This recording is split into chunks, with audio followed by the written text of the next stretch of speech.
ویژگی ساز استاد فرهنگ شریف و ابداعات ایشون. وقتی ساز استاد فرهنگ شریف رو بررسی میکنیم ببینیم که ویژگی‌های بسیار خاصی در ساز ایشون وجود داره که کمتر در نوازندگان دیگه دیده میشه. اولا نحوه گرفتن مضراب به این شکل هست که مضراب روی نرمی بین دو بند انگشت سبابه قرار میگیره و شست روی اون میشینه، به صورتی که شست یک همچین حالتی داره و البته این دور از حالت طبیعی دست نیست. بیشتر نوازندگان این شکل رو ترجیح میدن، یعنی اکثر نوازندگان رو به پایین مضراب میگیرن و مضراب رو در این قسمت قرار میدن بین سه تا انگشت، ولی ایشون اون رو روی انگشت سبابه قرار میده. تصوری که ممکنه خیلی از هنرجویان داشته باشن اینه که این نوع روش انگار یک روش غیر علمی یا دقیق هست، در صورتی که این روش بسیار صدای خاصی رو ایجاد میکنه و اینکه معروف استاد شریف صدای بسیار زیبایی از ساز در می آوردن که در بین اکثر نوازندگان منحصر به فرد هست و تنوع صدایی که در میارن هست. شاید یکی از دلایلش همین گرفتن مضراب هست که موم روی نرمی این انگشت قرار میگیره و زاویه مضراب نسبت به مجموعه سیم یک زاویه متفاوتی هست. خیلی از اساتید موقعی که هنرجویی بخواد دستش رو اینطوری بگیره به او اشکال میگیرن که اصلا این روش بسیار روش خراب یا بدی هست، ولی اگر یه مقدار با دقت بیشتری به این شیوه نگاه کنیم و بعد سعی کنیم این نوع شیوه رو هم تجربه کنیم می‌بینیم که صدای خاصی از ساز در میاد.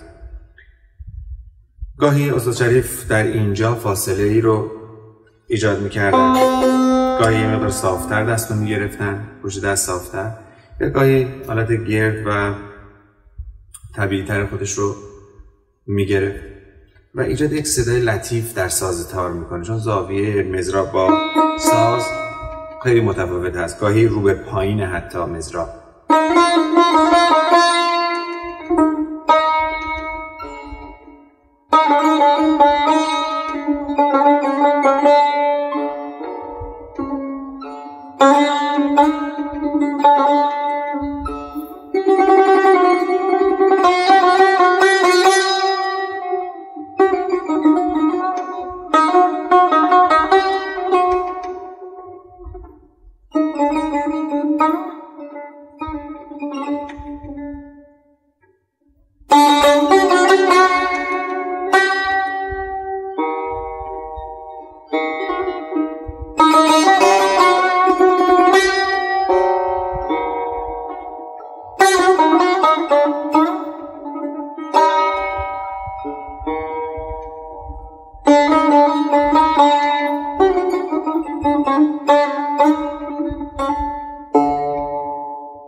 گرفتن مضراب به این شیوه چپ‌های ما رو بسیار شفاف و خوش صدا میکنه.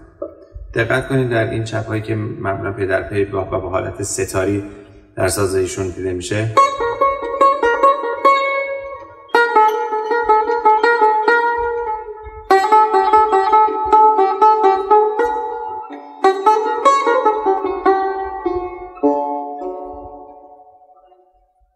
انگشت گذاری استاد فرهنگ شریف معمولا متنوع هست و با بقیه اساتید کمی فرق داره. خیلی موقع‌ها استفاده بیشتری از انگشت دوم و اول صورت میگیره، مثل سیتار هندی، و ممکنه انگشت سوم تا حد کمتری استفاده بشه. ایشون با مضراب گذاری در نقاط مختلف سیم ایجاد صداهای متنوع میکنن، در ناحیه پوش یا در ناحیه نزدیک به خرک،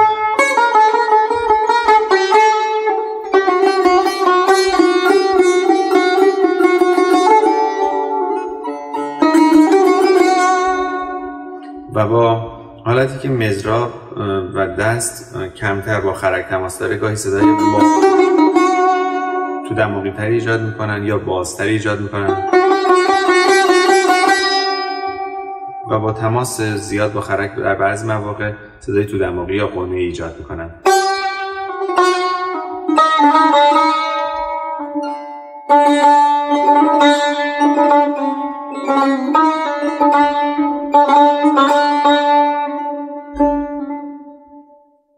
خیلی معتقدن که سونوریته ساز ایشون بهترین سونوریته برای ساز تار هست و واقعا هم میشه گفت اینطور هست. یعنی تمام صدادهی‌های مختلف و سونوریته‌هایی که خیلی از اساتید در ساز پیاده کردن و میشنویم در ساز ایشون میتونیم ببینیم و تنوع تغییر رنگ و سونوریته اونقدر زیاد هست که شاید همه سبک‌ها رو شامل میشه. ایشون از ملودی‌های بسیار زیبایی در کارشون استفاده کردن و خلاقیت در ساخت ملودی‌ها دارند و از ظرفیت‌های مختلف تار برای ایجاد صدادهی‌های متنوع استفاده کردن و از ستار هم الهام گرفتن و در ساز تار انگار یک نوع کپیکاری با همون چپایی که عرض کردم خدمتتون ایجاد کردن. در سازشون سکوت‌های سنجیده‌ای وجود داره، گاهی سکوت‌های بسیار پخته و به جا و به اندازه به قناع ساز ایشون کمک کرده.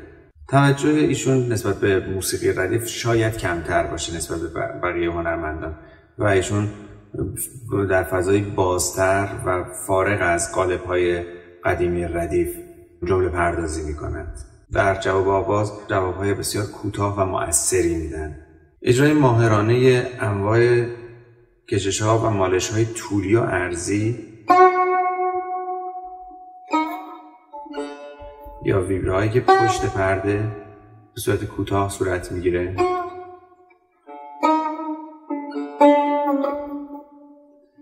و همچنین گلیساندهای رو به عقب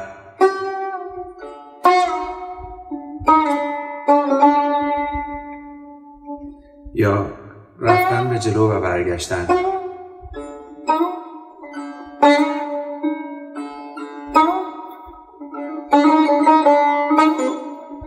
که این نوع گلیسانده ها رو میتونیم برگرفته از نوعی نوازندگی در ویولون بدونیم که در دوره ایشون خیلی رایج شد و شاید ایشون از این ساز خیلی الهام گرفتن.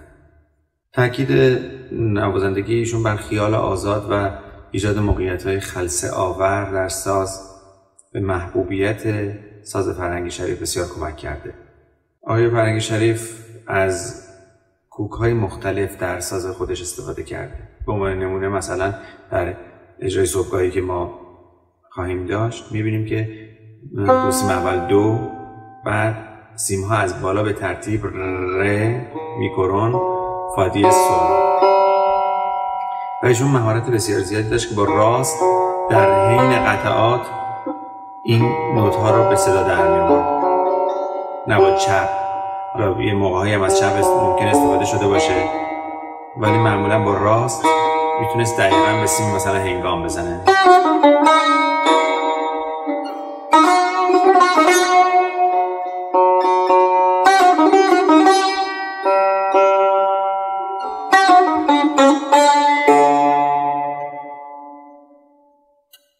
که البته ما در آینده در پروژه بسیار بزرگی که به عنوان کوک‌های متنوع در تار داریم و ستار به معرفی انواع کوک‌ها می‌پردازیم، از جمله کوک‌هایی که آقای فرهنگ شریف استفاده کردن و کوک‌هایی که رایج بوده در بین اساتید مختلف و کوک‌های پیشنهادی که خود بنده پیشنهاد کردم و اونها رو معرفی می‌کنیم.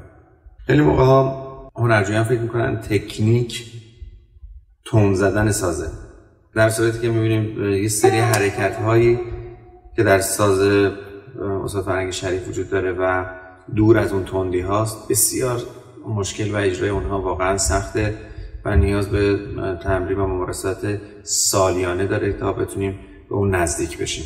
همچنین آقای شریف از دوبل نوت ها استفاده زیادی دارن. البته در این کوکی که من الان در ساز کردم ممکنه که چون دو سیم متفاوته انگشت گذاری نمیشه کرد نمیشه اجرا انجام داد، ولی خیلی موقع ها میبینیم که دو نوت ها استفاده میشه. به نوعی آقای شریف با الهام از موسیقی وزیری، موسیقی ردیف، یک نوع تکنوازی فانتزی رو ایجاد کردن. شاید بهترین واژه‌ای که برای ساز ایشون بتونیم استفاده کنیم نوعی تکنوازی فانتزی هست. این تکنوازی به صورت هنرمندانه هم به ردیف میپردازه، هم به ریزه‌کاری ها، هم به حالتهای خلسه آور و هم به نوآوری در ملودی های جدید. گاهی ایشون حتی برای ویبره هایی که استفاده میکنن، از جمله ویبره با خرک، ویبره با صورت طولی یا گلیساندو، از دسته هم ایجاد یک تناوب صدا و یا اکو یا ویبره میکنن.